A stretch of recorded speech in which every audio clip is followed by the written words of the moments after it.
నమస్తే. తెలుగు రాజ్యంకి స్వాగతం. నేను మీ సంధ్య. ప్రెజెంట్ ప్రధాని మోదీ డిగ్రీల గురించి పెద్ద ఎత్తున చర్చ జరుగుతున్న విషయం తెలిసిందే. దీనికి సంబంధించి కొందరు సపోర్టర్స్ చేస్తున్న కామెంట్స్ అనేవి వాళ్ళ అనుభవ రాహిత్యం అనాలా? లేకపోతే భజన చేస్తే వాళ్ళ దృష్టిలో పడతామనేసి అనుకుంటున్నారా? ఎందుకంటే రాజ్యాంగాలను కూడా తీసుకొచ్చేసి ఏ రాజ్యాంగంలో రాసుంది ప్రధాని మోదీది కావచ్చు, ముఖ్యమంత్రులది కావచ్చు, డిగ్రీలు తీసుకురావాలి అన్న అంశాన్ని వాళ్ళు చెప్పడం జరుగుతుంది. నిజంగానే ఏ రాజ్యాంగంలో రాసలేదు. కానీ వాళ్ళు చూపెట్టిన తర్వాత దాని గురించి జరుగుతున్న చర్చ కదా ఇది. ఆయన ఏమి చదువుకోలేదు అని అంటే మేబీ ఎలాంటి డిస్కషన్ ఉండకపోయేదేమో. మరి ఈ చిన్న చిన్న లాజిక్లను మర్చిపోయి యూట్యూబర్స్ చేస్తున్న కామెంట్స్ ని ఎలా చూడాలి? ఇదే అంశానికి సంబంధించి మనతో మాట్లాడడానికి సీనియర్ పొలిటికల్ అనలిస్ట్ అలాగే స్ట్రాటజిస్ట్ చింతా రాజశేఖర్ గారు మనతో ఉన్నారు. ఆయన మాటల్లో మరిన్ని వివరాలు తెలుసుకుందాం. రాజశేఖర్ గారు నమస్తే అండి. నమస్తే అండి. ఏళ్ళ యూట్యూబర్స్ కొందరు చేస్తున్న వ్యాఖ్యలు ఎప్పటికప్పుడు కౌంటర్లు ఇచ్చేవాళ్ళు ఇస్తూనే ఉన్నారు. బట్ ఏ రాజ్యాంగంలో రాసుంది ప్రధానిది కావచ్చు, ముఖ్యమంత్రులది కావచ్చు, చదువులకు సంబంధించి ఈ కులమానము అనేది ఏం మాట్లాడుతున్నారు మీరంతా అంటూ కొన్ని కామెంట్స్ చూడడం జరుగుతుంది. దాని గురించి మీరు ఏమంటారు? నేను చెప్పేది ఏముంది, మీరు చూసారో లేదో కానీ ఎస్ఎస్ లక్ష్మి అనే ఒక మహిళ ఇంటర్వ్యూ చేశారు, ఒక వీడియో చేశారు. ఏ రాజ్యాంగంలో రాసుంది, రాజ్యాంగం అనే ఒక అట్టముక్క పట్టుకొచ్చి అన్నారు ఆమె. అంటే ఆమెను ఎస్ఎస్ లక్ష్మి అనాలా, ఎస్ఎస్ లక్ష్మి అనాలా నాకు అర్థం కావాలేదు. ఫస్ట్ ఆమెను ఏఎస్ఎస్ లక్ష్మి అంటే బెటర్. ఎందుకంటే రాజ్యాంగాన్ని ఒక అట్టముక్క పట్టుకొచ్చింది. అంతకంటే అభ్యంతరకరమైనది దేశద్రోహం. అది రాజ్యాంగం అనే అట్టముక్క అంటుంది ఆమె. రాజ్యాంగం అనేది భారతదేశ ఆత్మ. ఫస్ట్ ఆఫ్ ఆల్ రాజ్యాంగం అంటే ఏంటి, దాని ఔన్నత్యం ఏంటి, దాని గౌరవం ఏంటి అనేది తెలుసుకుని మాట్లాడాలి. రెండోది, నరేంద్ర మోడీ ప్రధానమంత్రిగా పోటీ చేయడానికి, ప్రధానమంత్రి అవడానికి డిగ్రీలు అవసరమా, ఏ రాజ్యాంగంలో రాసిందని చెప్తుంది. ఏఎస్ఎస్ లక్ష్మి పరమ శుంఠ. ఎక్కడా రాసి లేనప్పుడు ఎందుకు పొందుపరిచాడు ఆయన ఎన్నికల అఫిడవిట్ లో? డిగ్రీ అవసరం లేనప్పుడు ఎందుకు పొందుపరిచాడు? ఎవడు అడిగాడు? నేను డిగ్రీ చదువుకున్నానే ఎన్నికల అఫిడవిట్ లో ఎందుకు పొందుపరిచాడు? ఎవడు అడిగాడు అని పొందుపరిచాడు? ఎన్నికల అఫిడవిట్ కానీ ఏ అఫిడవిట్ అయినా సరే, స్వాన్ ఇన్ అఫిడవిట్ అంటే నేను ప్రమాణపూర్వకంగా నేను చెప్పిందంతా నిజమే చెప్తున్నాను, true to the best of my knowledge and belief, and I shall be stand punishable if it is incorrect. Last sentence అదే ఉంటది. నేను చెప్పిందంతా నిజమే, నేనేమైనా అసత్యం చెప్పి ఉంటే దానికి నేనే బాధ్యుణ్ణి. ఇది లాస్ట్ సెంటెన్స్. ఎనీ అఫిడవిట్ లో మీరు చివరి వాక్యం ఇదే ఉంటుంది. సో నరేంద్ర మోడీ ఆయనకి తెలిసి డిగ్రీ చదివారా లేదా అనేది క్వశ్చన్. ఆయన డిగ్రీ చదవకుండా పొందుపరిస్తే 2 తప్పులు చేశారు, 2 రాజ్యాంగ ఉల్లంఘన చేశారు. ఆ ఏఎస్ఎస్ లక్ష్మి అంటుంది కదా రాజ్యాంగంలో ఎక్కడ రాసిందని. ఎన్నికల అఫిడవిట్ లో డిగ్రీ చదవకుండా డిగ్రీ చదివాను అని చెప్పడాన్ని రాజ్యాంగ ఉల్లంఘన, చట్ట ఉల్లంఘన. ఏమిటి? ఎన్నికల అఫిడవిట్ లో నాకు తెలిసి అంతా నిజమే చెబుతున్నానని చెబుతూ ప్రమాణపూర్వకంగా అబద్ధం చెప్పడం మొదటి నేరం, చట్టరీత్యా నేరం. అది రెండవ నేరం ఏంటి? తప్పుడు డిగ్రీలు సృష్టించటం. డిగ్రీ చదవకపోయినా కానీ డిగ్రీ ఉన్నట్టు దొంగ సర్టిఫికెట్ పుట్టించడం అనేది రెండో నేరం. అది ఫోర్జరీ అండ్ చీటింగ్. రాజ్యాంగం గురించి మాట్లాడే ఏఎస్ఎస్ లక్ష్మి ఈ 2 నేరాలు నరేంద్ర మోడీ చేశారా లేదా అని కోర్టు వారిని నిర్ధారించమని అడుగుతున్నాం. మేము లేఖలు రాసేది ఎందుకు? గౌరవ భారత ప్రధాన న్యాయమూర్తి గారికి. ఆయన ఏమన్నారు?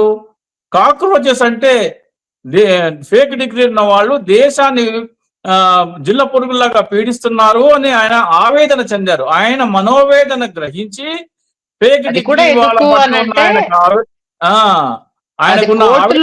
వీళ్ళు అంటే ఆయన అనడానికి కూడా ఒక కారణం ఉంది సార్. అక్కడ కోర్టులో వీళ్ళు యూట్యూబ్ లో వీడియోస్ తీసుకొచ్చి ఆ సెక్షన్లతోటి, అంటే తమ లాయర్లలో కూడా ఫేక్ డిగ్రీలతో చదువుకొని వచ్చిన వాళ్ళు ఉన్నారు అన్న ఆ కోణంలో చేసిన కామెంట్స్, అది వేరే రకంగా పోర్ట్రేట్ అవ్వడము, అది ఏ రకంగా ఉద్యమం అయిందో మనం చూస్తున్నాం ఇప్పుడు. బహుశా ఈ ఏఎస్ఎస్ లక్ష్మి లాంటి వాళ్ళు అక్కడికి వెళ్ళి ఉంటారు. ఓకే.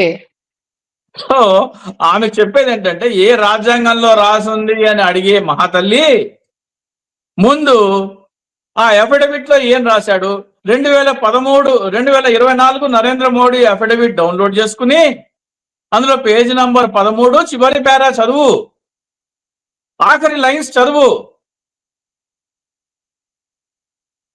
ఇక నరేంద్ర మోడీ గారి డిగ్రీ బహిరంగపరచకూడదు అని గతంలో గౌరవ ఢిల్లీ హైకోర్టు, గౌరవ గుజరాత్ హైకోర్టు తీర్పులు ఇచ్చారా అంటారు. రేపొద్దున ఏఎస్ఎస్ లక్ష్మి అది కూడా చెప్తుంది. తీర్పు చెప్పేసి కదా ఎందుకు అడుగుతున్నారు అని. ఇక్కడ మేము అడిగేది ఏంటంటే అరవింద్ కేజ్రీవాల్ ఆర్టీఐ పిటిషన్ వేశాడు. ఆర్టీఐ పిటిషన్ వేస్తే ఆర్టీఐ పిటిషన్ ఇప్పుడు దర్జాగా చదువుకుని డిగ్రీ సంపాదించడం ఏమంటాడు, 100 సార్లు వెతుక్కోరాబాయ్ నాకేముంది పోయి వెతుక్కో అంటాడు. కానీ మోడీ కోర్టు పరిగెత్తాడు. ఆర్టీఐ పిటిషన్ విచారణ జరగకూడదు అని ఢిల్లీ హైకోర్టు, గుజరాత్ హైకోర్టు ఈ రెండు కోర్టులకి ఎందుకు పరిగెత్తాడు? బిఏనేమో ఢిల్లీ యూనివర్సిటీలో చదివానని, ఎంఏనేమో గుజరాత్ యూనివర్సిటీలో చదివానని సర్టిఫికేట్ చూపించాడు. వాటిని పరిశీలించకూడదు, అది నా వ్యక్తిగత సమాచారము అని కోర్టులకు పరిగెత్తారు. కోర్టులేమో ఆయన బాధని అంగీకరిస్తూ ఇక్కడ తీర్పిచ్చేశాయి. నిజమే, విద్యార్హత అనేది వ్యక్తిగత సమాచారము, దాన్ని బహిర్గతం చేయకూడదు అని కోర్టులు తీర్పిచ్చాయి. ఇక్కడ నన్ను ఇంకో ఇంటర్వ్యూ చేస్తుంటే అంటే అరవింద్ కేజ్రీవాల్ అప్పుడు ఢిల్లీ ముఖ్యమంత్రి, ఆయనకు ఒక పెద్ద లాయర్ల టీం ఉంటది, ప్రశాంత్ భూషణ్, కపిల్ సిబ్బల్ వీళ్ళందరూ మాట్లాడారు, వీళ్ళందరికంటే తోపా నువ్వు అని అడిగాడు ఇంటర్వ్యూ చేసే వ్యక్తి. వాళ్ళందరికంటే తోపా కాదా అనేది నాకు తెలీదు, కానీ వాళ్ళు ఎప్పుడైతే ఇది వ్యక్తిగత సమాచారం ఉన్నప్పుడు వాళ్ళలో ఎవరూ కూడా నరేంద్ర మోడీ ఎన్నికల అఫిడవిట్ లో ఆల్రెడీ ఇది పొందుపరిచాడు, దానిని ఎన్నికల సంఘం వెబ్సైట్ లో పెట్టింది. వెబ్సైట్ లో పెట్టడానికి కారణం ఓటర్లు ప్రజలందరూ చూడడం కోసమే కదా, అది ఎప్పుడో సార్వజనిక సమాచారం అయిపోయిందని వాళ్ళు ఎవరు అడగలేదు. ఓకే, వాళ్ళు ఎవరు అడగపోయినా నేను అడుగుతున్నానంటే నేను తోపంటే తోపే, వాళ్ళకంటే తోపే, వాళ్ళు అసమర్థులే.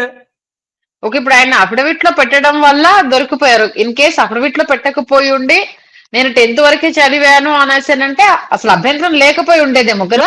అభ్యంతరం లేదు, ఎవరికి అభ్యంతరమే లేదు. ఆయన చదువుకోలేదంటే ఎవరికి అభ్యంతరం లేదు. మన దగ్గర అంజయ్య గారు చదువుకొని ముఖ్యమంత్రి, అందరూ అవహేళన చేసినప్పటికీ ఆయన ముఖ్యమంత్రి అయ్యారు. సో చాలా మంది 10th క్లాస్ ఫెయిల్ అయిన వాళ్ళు కూడా మన దగ్గర పోటీ చేస్తూ ఉంటారు. రేపొద్దున్న జనసేన మొత్తం రాష్ట్ర వ్యాప్తంగా పోటీ చేస్తే 175 సీట్లు, అలాంటి వాళ్ళు చాలా మంది రావచ్చు 10th క్లాస్ కూడా చదివిన వాళ్ళు. సో ఇక్కడ ఏఎస్ఎస్ లక్ష్మి గ్రహించాల్సింది ఏంటంటే, first of all Narendra Modi చేసింది నేరము, 2 నేరాలు చేశాడు. ఒకటి, ప్రమాణ పూర్తిగా చేసే ఒక ప్రమాణ పత్రంలో అబద్ధం చెప్పటం అనేది మొదటి నేరం అయితే, చదవని డిగ్రీలు పుట్టించటము 2వ నేరము. అది ఫోర్జరీ అండ్ చీటింగ్. చదవకుండా డిగ్రీలు పుట్టించడం అనేది ఫోర్జరీ అండ్ చీటింగ్. ఇక్కడ ఆధారాలు ఏంటి అని అడగొచ్చు. నరేంద్ర మోడీ 1978 ఢిల్లీ యూనివర్సిటీలో డిగ్రీ చదివారని సర్టిఫికెట్ చూపిస్తున్నారు. ఆ రోజులలో డిగ్రీ చేతి రాతతో రాసిచ్చేవారు, హ్యాండ్ రైటింగ్ తో.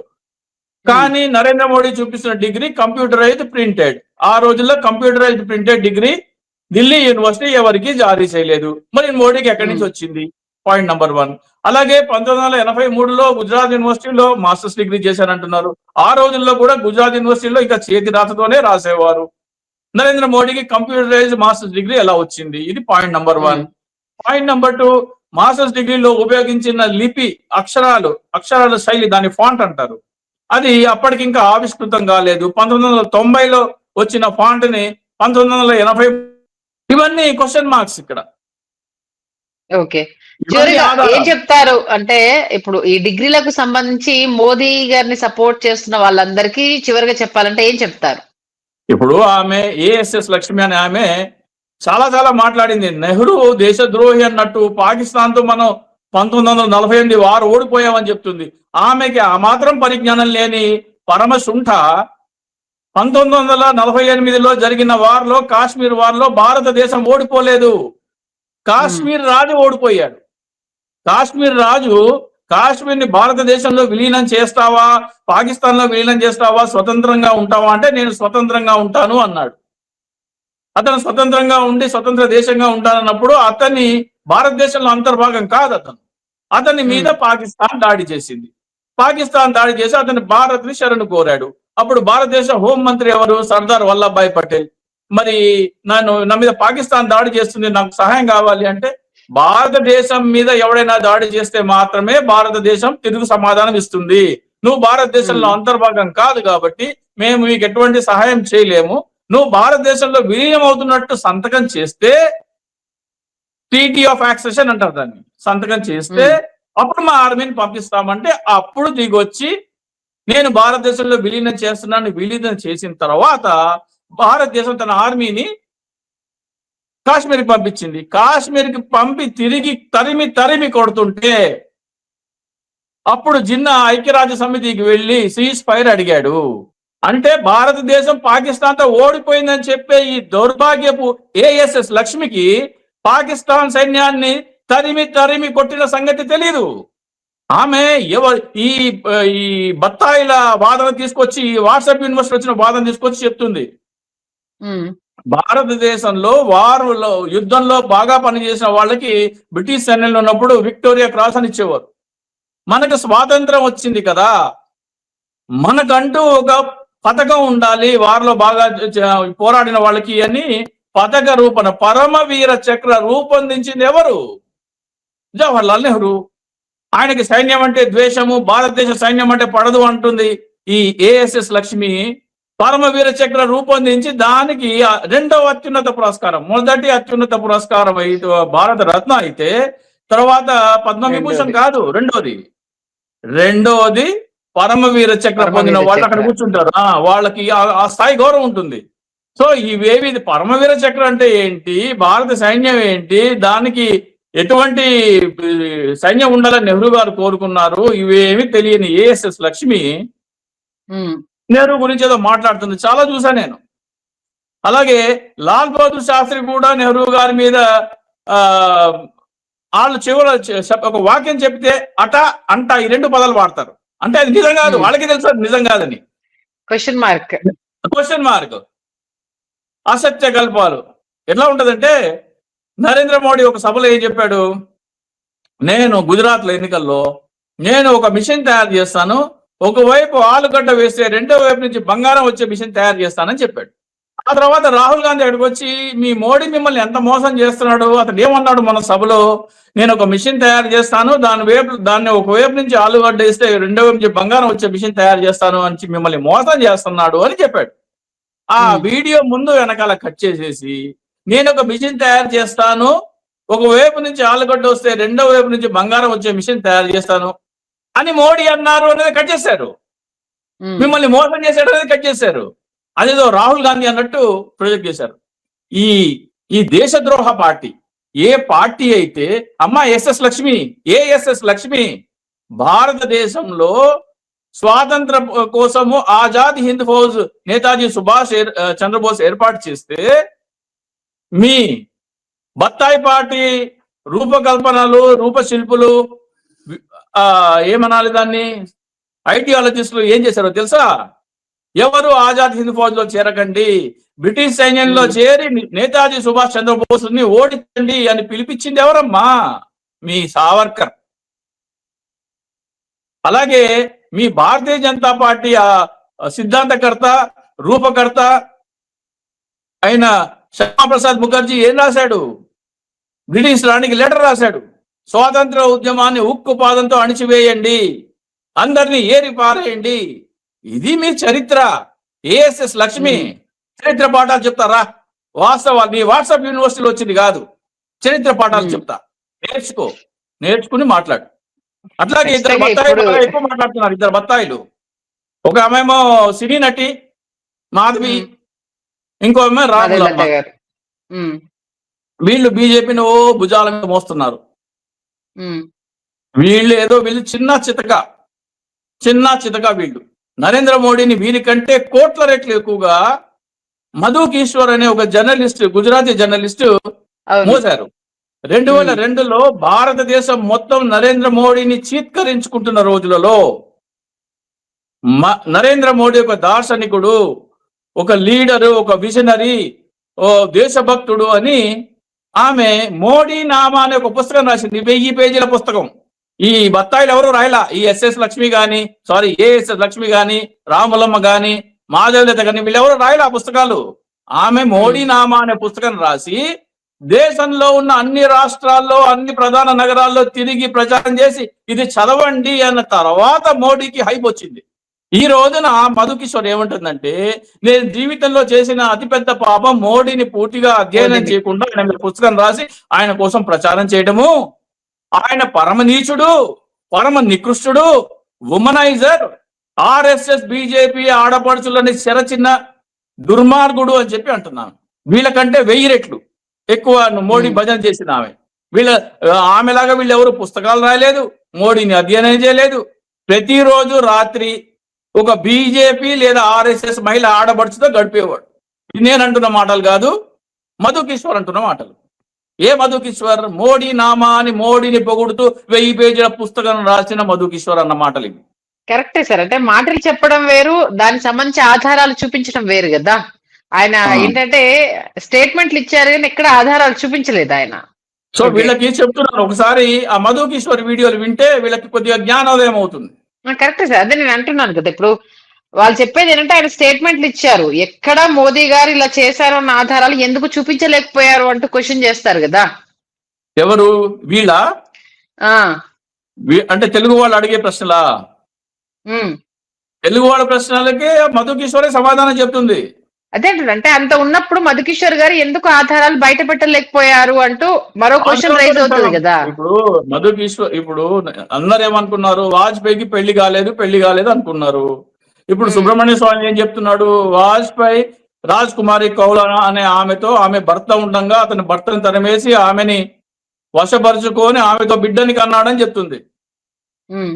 ఇప్పుడు చాలా మంది ఏమంటారు, మోడీకి పెళ్లి కాలేదు, పిల్లలు లేరు, ఆస్తి ఏం చేసుకుంటారన్నారు. వాజ్పేయి ఎప్పుడు తెలిసింది మనకి ఆయనకి పిల్లలు ఉన్నారని? ఇప్పుడు తెలుస్తుంది. అవును, ప్రధానమంత్రి అయిపోయి ఆయన చనిపోయిన 10 ఏళ్ల తర్వాత మనకు తెలుస్తుంది. రేపొద్దున మోడీ సంగతి ఎవడేంటో మనకి ఇట్లా బయటపడుతుంది. మఫత్ భాయ్ పటేల్ అనే వ్యక్తి లాల్ కృష్ణ అడ్వాణికి ఒక లెటర్ రాశాడు. ఫలానా నరేంద్ర మోడీ అనే వ్యక్తి నా భార్యని వశపరుచుకున్నాడు, ఇది హిందూ సాంప్రదాయానికి వ్యతిరేకము, ఆర్ఎస్ఎస్ సాంప్రదాయానికి వ్యతిరేకము, మనం చెప్పే నీతి వాక్యాలకి పూర్తిగా భిన్నంగా ఉంది కాబట్టి అతనికి బుద్ధి చెప్పి ఆయనని నా భార్యని విడిపించాల్సిందే అని చెప్పి ఒక లేఖ రాశారు. ఆ లేఖ మీరు గూగుల్లో నేను పంపించక్కర్లేదు, మీరు కొట్టినా పర్లేదు. మఫత్ భాయ్ పటేల్ లెటర్ టు అద్వానీ అని కొడితే వచ్చేస్తుంది, హిందీలో ఉంటుంది. అది ఆధారం కాదా? మఫత్ భాయ్ పటేల్ ఎవరిని అయితే చెప్పాడో ఆ మహిళ ఇప్పుడు ఒక రాష్ట్రానికి గవర్నర్. ఏ వ్యక్తి గురించి అయితే మఫత్ భాయ్ నా భార్యని వశపరుచుకున్నారో అని ఆ లెటర్ రాశాడో ఆ భార్య ఇప్పుడు ఒక రాష్ట్రానికి గవర్నర్. అలాగే మధు కిషోర్ చదవండి, చాలా చెప్తుందామే. సుబ్రహ్మణ్య స్వామి ఏమంటున్నాడు, నరేంద్ర మోడీ దగ్గర ఎంపీ టికెట్ కావాలంటే మహిళలు ఆయన దగ్గర పడుకోవాలి. కనీసం 4 ఎంపీలు అలా ఎంపీ టికెట్ తెచ్చుకున్నారు, ఒకళ్ళు మంత్రి అయ్యారని చెప్తున్నాడు. ఎవడు ఆయన మీద కేసు వేయట్లేదు, సుబ్రహ్మణ్య స్వామి మీద ఆయన అరెస్ట్ చేయట్లేదు. మన ఆంధ్రప్రదేశ్ బత్తాయిలు మాత్రం భజన చేసేస్తున్నారు, తెగ భజన. వాస్తవాలు తవ్వి చూస్తే ఇక మాట్లాడడానికి కూడా ఏముండదు. చూద్దాం మరి ఇప్పటి నుంచైనా రాజ్యాంగాన్ని మరీ కించపరిచి మోదీ గారిని ఎత్తడము అనేది ఎంతవరకు సమంజసం అన్న అంశానికి సంబంధించి వాళ్ళని రియలైజ్ అవుతారేమో. మంచి విశ్లేషణ అందించారు, thank you sir. Hello, Telugu రాజ్యం ఛానల్ చూస్తున్నారా? సామాజిక రాజకీయ జీవన చిత్రణే తెలుగు రాజ్యం. అతిశయోక్తులు అసత్యాలు ఉండవు. రాజకీయ కోణం కాదు, ప్రజా కోణమే కొలబద్ద. తెలుగు రాజ్యం వీక్షణ మీ ఉత్తమ అభిరుచికి నిదర్శనం.